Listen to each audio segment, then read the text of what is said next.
So, first of all, I was wondering if you could tell us a bit about The Waiting Room, which was actually, that was the book that you first got in touch with us to talk about.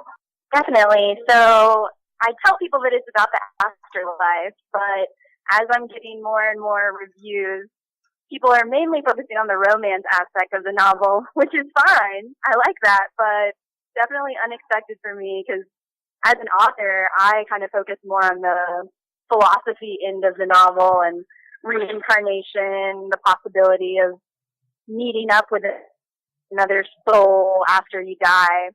So it's really cool to see how readers are taking it because they're more focusing on Nina and Jude, the two main characters, who get to relive different lives together over and over. Well, I think that's interesting as well because it's almost as if the readers actually define it, and I guess it's good that they can kind of get involved in the story in that way as well. They kind of almost play a part in it themselves. Yeah, I'm loving it. I'm definitely enjoying the different genres that I've heard it categorized under. You know, I did say that it was a romance, but I never would have called it paranormal romance. Yeah. And quite a few readers have titled it that, and I'm like, okay. I'll take that. So I write paranormal romance. Cool. Brilliant. And one thing I noticed actually, you've got a similar background to mine. If I'm right, I think we both studied creative writing at university, and we both worked in marketing as well. Yeah, definitely. So I was wondering whether you think that sort of surrounding yourself with, say, other writers on your course or, you know, creatives in marketing, do you think that's important for somebody to do, to sort of get that inspiration from other people? Definitely. It means so much to me to have fellow writers reading my work and critiquing my work, giving me pointers. It means something so much different than my readers. So it's great. That's cool, yeah. And so are you working as an English teacher at the moment now as well? Yeah, this will be my first year teaching high school, ninth graders, but for the past 3 years I've been doing middle school. And do you think that helps you at all to become a better writer, or do the two sort of stay separate? It definitely helps me. They give me so much inspiration. Just the things that come out of their mouths, it's hilarious.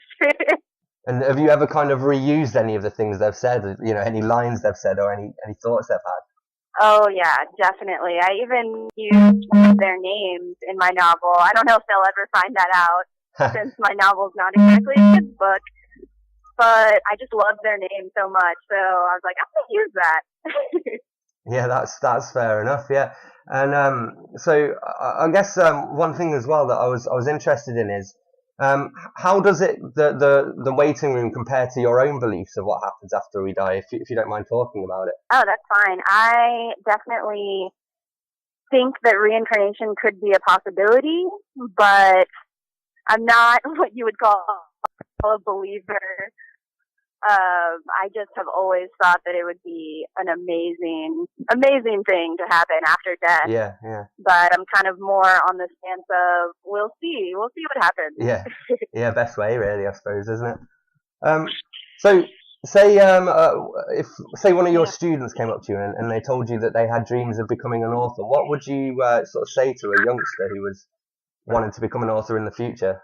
Well, I definitely tell all of my students that they're never going to be good writers unless they write, which a lot of them have trouble understanding. I'm like, you need to write a lot, not just half a page, not just one page. They're like, but Miss, I wrote. I'm like, no, you have to write so much. Yeah. And not to mention read. That always helps, doesn't it? Yeah. And I mean, what made you want to become a writer in the first place? And has the reality lived up to your expectations, would you say? Well, I was an only child, so I definitely needed some sort of creative outlet. Had a lot of alone time, no brothers and sisters. So that kind of became my thing. I would get lost in books, and those books made me want to create my own world, my own stories. So that's another thing I tell my students, you know, writing your thoughts, your feelings, it helps you so much. It helps you grow, helps you cope. I want to talk a bit about sort of social media as well and how you're promoting the book. So I noticed you've touched on this a bit earlier, but you've been keeping a close eye on your reviews on Amazon and Goodreads, and I wondered how important is getting those reviews to you And what's the best piece of feedback you've had so far as well? Yeah, social media has been insane. I know that you have a lot of experience in that, Yeah, yeah. and I just never realized how much Twitter and WordPress and Facebook could actually do for me. And amazingly, some of my biggest fans and biggest supporters have come from those complete strangers Yeah, yeah. who I've met online. And it's been so amazing, all over the world. Just people blogging for me or tweeting for me. It's been amazing. So I rely on them so much. Oh, that's brilliant. Yeah, and in terms of the future, what have you got planned? If you can talk to us about it, are you working on something else after the waiting room, or?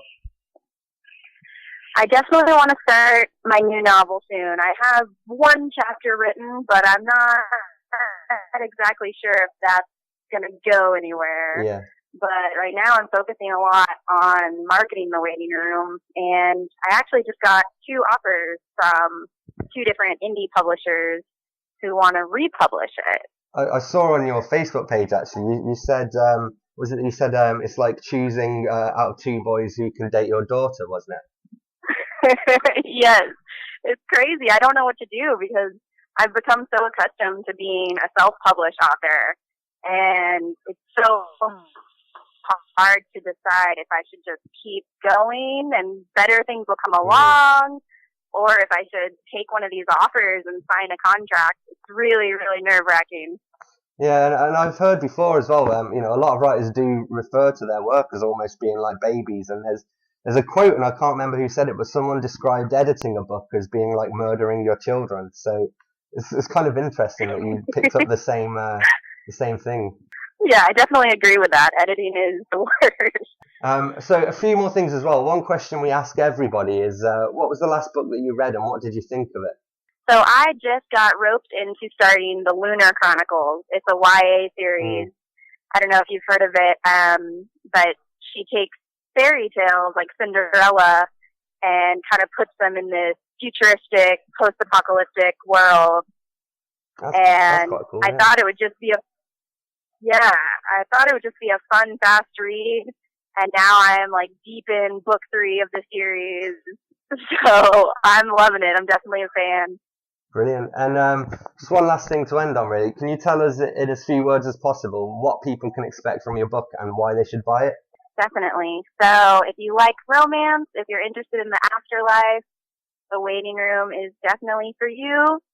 And it's a great price on Amazon, so there you go.